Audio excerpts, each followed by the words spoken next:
Hello everyone, good morning, nice and Sunny morning. જય શ્રી કૃષ્ણ, જય સ્વામિનારાયણ, સીતારામ. અને જો આપણે છે ને સની મોર્નિંગની સાથે સાથે ભજીયા, ભાખરી અને ચાનો બ્રેકફાસ્ટ છે આજે. તો અને આજે છે ને આપણે રાંદલમાની ગૌણીમાં પણ જવાનું છે. ઇન્ડિયાથી આવ્યા પછી એવું કહું ને તો ના નહીં કે હું ફર્સ્ટ ટાઈમ રાંદલમાની ગૌણી થઈ છું. ઇન્ડિયા તો આપણે બહુ બધી જગ્યાએ ગૌણી થતા હતા ને જતા હતા. કોઈના હાલતા ચાલતા મેરેજ હોય કે કોઈના ઘરે રાંદલ તેડે કે એવું કંઈ હોય ને તો ગૌણી થવાનું નવી વાત નહીં, પણ અહીંયા બહુ નવી વાત છે. કેમ કે આઈ થિંક 14 યર્સ અને પછી આજે પહેલી વાર હું ગૌણીમાં જઈશ. બહુ ખુશી છે મને. અને નોર્મલી કેવું કે ગૌણીમાં છે ને નાની નાની છોકરીઓને ગૌણી કરે ને એટલે હરલીને તો બહુ જ જવાનું હોય. ઘણીવાર તો એને દિવસમાં 2 વખતે જવાનું હોય ગૌણીમાં. આઈ થિંક કોઈક જ મંથ એવો હશે કે હરલીને ગૌણીમાં જવાનું નહીં થતું હોય એને બહુ. પણ મને આપણે કેમ કે મોટાને છે ને ઓછું હોય. તો આ વખતે આપણી સામે રહે છે, એમણે રાંદલ તેડ્યા છે એના ઘરે. તો ત્યાં આવી રીતે મોટી લેડીઝને ગૌણી છે. તો આજે જોબ પણ છે મારે. જોબ છે 1 o'clockના, એટલે આપણે શિફ્ટ જે નોર્મલ હતી એ જ હતી, પણ ત્યાં ગૌણી કરી હતી એ લોકોએ મને. તો શિફ્ટ થોડી લેટ કરાવી અને એ પહેલાં આપણે રાંદલમાના દર્શન કરીને ગૌણી કરીને મસ્ત ખીરની પ્રસાદી લઈને પછી આજે આપણે જોબ પર જવાનું છે. તો હું તમને પણ રાંદલમાના દર્શન કરાવું. ચાલો, હજી જો બ્રેકફાસ્ટ કરીને હજી રેડી બી થવાનું બાકી છે અને અરાઉન્ડ 10:15 વાગે નીકળવાનું છે ત્યાં જવા માટે. ત્યાં એ લોકોની પૂજા અને પછી ગૌણીનું જે કાંઈ વિધિ હોય એ બધી ત્યાં કરવાની છે. તો મળ્યા આપણે એમના ઘરે રાંદલમાની ગૌણીમાં. ગૌણીમાં જવા માટે રેડી થઈ ગઈ છું અને જો એક ફ્રેન્ડની વેઇટ કરું છું. મારે તો સામેનું જ ઘર છે ક્રોસમાં, એટલે વાર નહીં લાગે. પણ એક ફ્રેન્ડ આવે છે આગળથી, તો જોડે જવાનું નક્કી કર્યું છે. તો વેઇટ કરું છું એની. સુરજ દાદાને જોઈને છે ને આ બધા ફ્લાવરને પણ જીવમાં જીવ આવી ગયો છે. જો અહીંયા આપણા ઘરની આગળ છે ને ચેરીનું ઝાડ છે. આ ઝાડ છે ને આખું ભરાઈ જાય સમરમાં ચેરીથી. અને એટલી બધી ચેરી આવે ને કે નીચે બહુ બધી પડી હોય, પથ્થારો પડી જાય. પણ કેવું કે ચેરી ખાવામાં છે ને જીવ ના ચાલે, કેમ કે ઘણી બધી ચેરી છે ને બહુ બધી બગડેલી હોય ને એમાં છે ને જીવડા બી એટલા હોય. તો કેવું કે હોય બહુ સરસ મોટી મોટી એકદમ, પણ ડર લાગે કે અંદર ખોલી અને વળી કેવી કે બગડી ગયેલી ને એવી હોય. રાંદલમાની પૂજામાં પહોંચી ગયા છે. ગૌણી પહેલા છે ને પૂજા છે. ઇન્સ્ટાગ્રામના સ્ટારો પણ આપણે ત્યાં આવેલા છે. તો બધા અમારા પંકજભાઈ છે ને કથા અને પૂજા ને બધું હવન ને બધું બહુ સરસ કરાવે. પૂજા પાઠ કરીએ. માં રાંદલને આપણે આપણા ઘરે આજે તેડાવવાના છે. માં રાંદલ વાસ્તે ગાસ્તે આપણી ઘરે પધાર્યા. ગઈકાલ રાત્રે જ આપણે શણગાર ફર્સ્ટ ક્લાસ માતાજીનો આપણે તૈયાર કરી દીધો. માતાજીને આપણે એવા સજાવ્યા છે. માં જ્યારે આપણી ઘેર આવતી હોય, માને બોલાવવા માટેનો પ્રસંગ છે. અને માં વિના સૂનો સંસાર. તો આજે માં રાંદલ આપણે ઘરે આવું બધું હતું ને, માથે ઉડેલું હતું. એવા નજર એમની નીચેથી ઊંચી થતી નથી. ભલે બધે એકબીજા મળેલા હશો તો કઈ પણ હશે, પણ ત્યારે નજર આમ નીચે મંડપમાં આવતા હતા ભાઈઓ લઈને જ પ્રોપર. પણ ફેશન પ્રમાણે બહેનોનો ધંધો પણ છે. એટલે પણ કહેવાનું મતલબ જ્યારે કોઈ પણ બેન દીકરી સોળે શણગાઈની ઘરે આપણે પ્રસંગમાં આવ્યા છીએ તો તમારે એમના બધા દુઃખો હરવાના હોય. એટલે દુઃખ હારી કેવી રીતે રહેવાના ખ્યાલ છે તમને? આ તો પહેલા સૌથી પહેલા ઊભા થઈને બંનેને આશીર્વાદ આપો. બેન નાની હોય કે મોટી હોય, કોઈ દિવસ બેન પગે લાગે નહીં ભાઈ. જે માણસ જે ભાઈ બેનને પગે લગાવડાવે ને એ કોઈ દિવસ જીવનમાં સુખી થાય નહીં. કોઈ પણ એની મનોકામનાઓ પૂર્ણ થાય નહીં. એટલે કોઈ પણ દિવસ બેનને પગે લગાડવાનું નહીં. આપણે લાગવાનું, બેન નાની હોય કે મોટી હોય. તો આજે ભાઈને અને ભાભીને બેન કેવા આશીર્વાદ આપશે? કેવા આશીર્વાદ આપશે? સારા આશીર્વાદ. સારા આશીર્વાદ એટલે કેવા કેવા? ભાઈની મનોકામનાઓ પૂર્ણ થાય. કારણ કે જ્યારે બેન ભાઈના ઘરે આવે અને ભાઈ બધું જ્યારે આપી દેતો હોય ત્યારે ભાભી ખીજાય. જો ભાઈનું પાકીટ ભરેલું હોય ને તો વાંધો આવે નહીં. પણ ભાઈનું પાકીટ ખાલી હોય, ભાઈ ક્યાંથી આજુબાજુ કરીને જો લઈને આપતો હોય ભાઈ, તો ભાભી થોડુંક તો થાય ને તકલીફ. જ્યારે હોય ત્યારે તમારી બેન આવે છે, તમે આમ થઈ જાઓ છો, તમે મારી બેન આવે ત્યારે આવું કંઈક કરો છો, આવું બધું થાય. અહીંયા તો ભાભી વધારે અહીંયા ભાઈ બેન પણ પ્રસંગ બાદ આપણે જે રીતે થતું હોય એ રીતે મારે કહેવું પડે એ પ્રમાણે છે. અહીંયા તો બેનનો સ્વભાવ સારો છે, માંગ્યું કરતા વધારે માને આટલું ધરવામાં આવેલું છે. આ બધો પ્રેમ, આ બધી આપણી લાગણી, શ્રદ્ધા હોય તો જ થાય. અને ભાભી પણ એટલા સારા છે કે ના બેનને સામેથી તેડાવતા હોય. દુખડા જયારે લેતા હોય ને બેન, એનું દુઃખ જયારે હરતા હોય ને ત્યાં ચકડા જે ફૂટ્યા ને એ નિશાની છે ભાઈ બેનના પ્રેમની, કે ભાઈ જે કષ્ટો છે બધા હરી લીધા. બે વચ્ચે ભેંસ આગળ, આ કાને સાંભળવું, આ કાને કાઢી નાખવું. અટાણ મહારાજ છે ને મહારાજનું કામ છે બોલવું. પછી કઈ આ બધું થોડી થાય આપણી આપણે કર. જો અહીંયા રાંદલની સાથે સાથે છે ને બર્થડે પાર્ટી પણ છે, કેમ કે એમના બોયનો 1 યર ફિનિશ થાય છે ને, હા 1 વર્ષનો થાય છે. તો એ લોકોએ બર્થડે પાર્ટીની સાથે સાથે રાંદલ પણ રાખ્યા છે. ફર્સ્ટ ક્લાસ હીરો જેવા લાગતા હતા. શાહરુખ ખાન કે જે સલમાન ખાન એમને જે ગમતા એવા લાગતા હતા. અને અહીંયા જો અમે ફોટા પાડવા ઉભા રહી ગયા છે. બર્થડે બોય છે. હા, oh my God, birthday boy angry થઈ ગયો છે. ચાલો આપણે હવે જોબ પર જવાનો ટાઈમ થઈ ગયો છે. ઓકે, મળ્યા પછી એન્જોય. આપણે મળ્યા પછી હોય. તો જો આપણે છે ને એઝ યુઝ્યુઅલ આપણી જોડી લઈને આપણા અસલી વેશભૂષામાં આવી ગયા છીએ અને જોબના રસ્તે નીકળી પડ્યા છીએ. ક્યારેક આવી રીતે ફંક્શનમાં ને એવી રીતે જઈએ ને તો અડધેથી આવવાનું આમ તો ગમે નહીં, કેમ કે ગયા હોય ત્યારે બધા જોડે હોય અને મસ્ત બધા એન્જોય કરતા હોય તો એવું થાય કે જોડે જોડે રહીએ.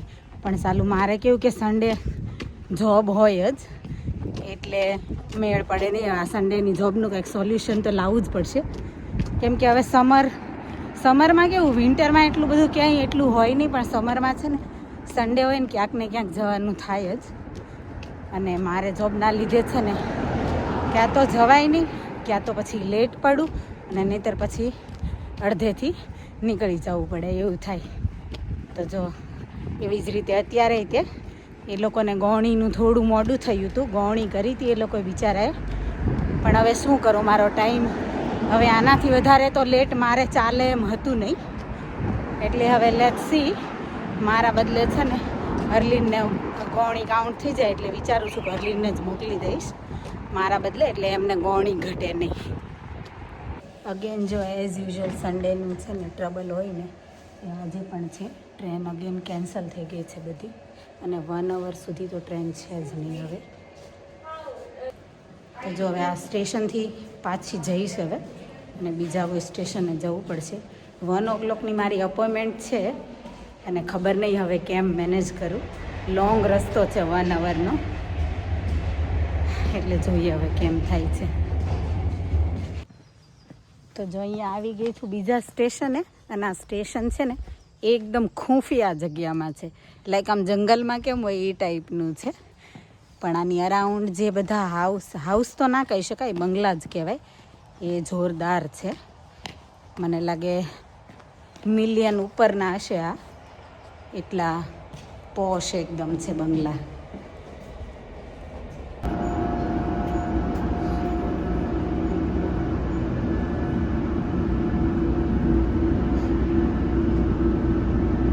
આમ તો વીકેન્ડમાં બધાનું સ્કેડ્યુલ છે ને એકદમ રિલેક્સિંગ હોય, પણ મારું શું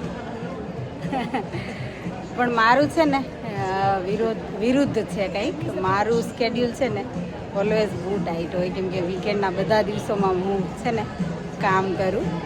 એમાં આજે તો કંઈક એક્સ્ટ્રા જ ટાઈટ થઈ ગયું. નેબરના ઘરે જવાનું હતું, ત્યાંથી પછી જોબ પર આવવાનું હતું, એમાં ટ્રેનની એટલી બધી ભેજા મારી અને બહુ બધું.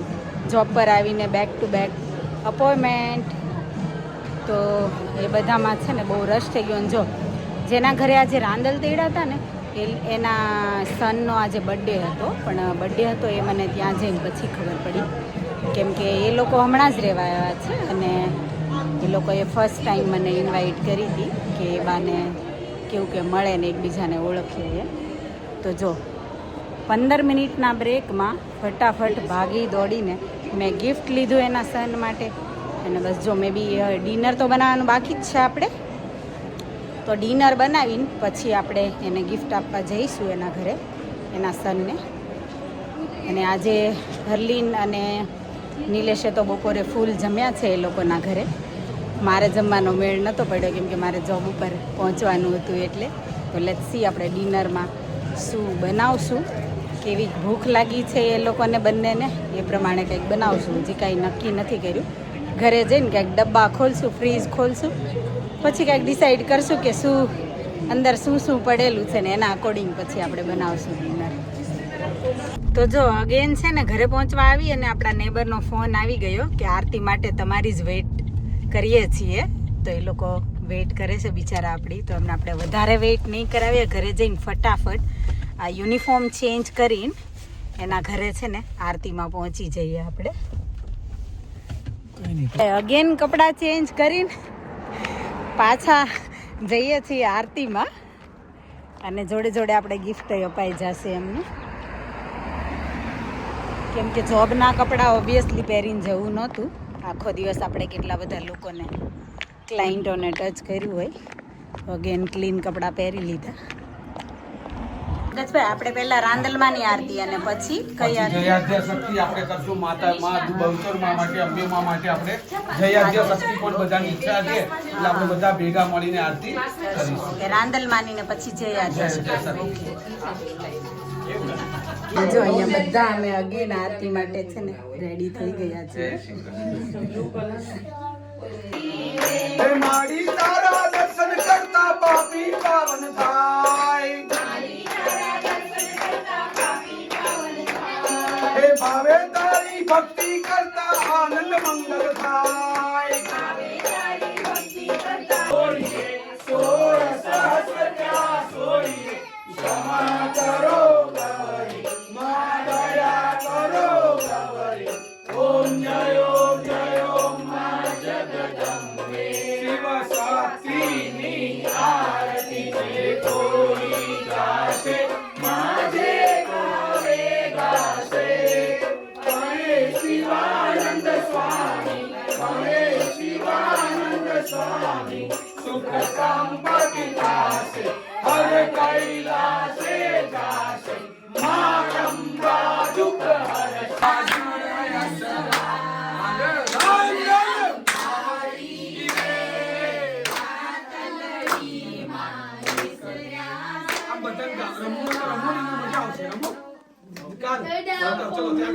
કિડ્સ આ બાજુ જરૂર છે, દર્શનની જરૂર છે. ઓ મારા રાંદલમાં તમે દર્શન ક્યારે આપશો?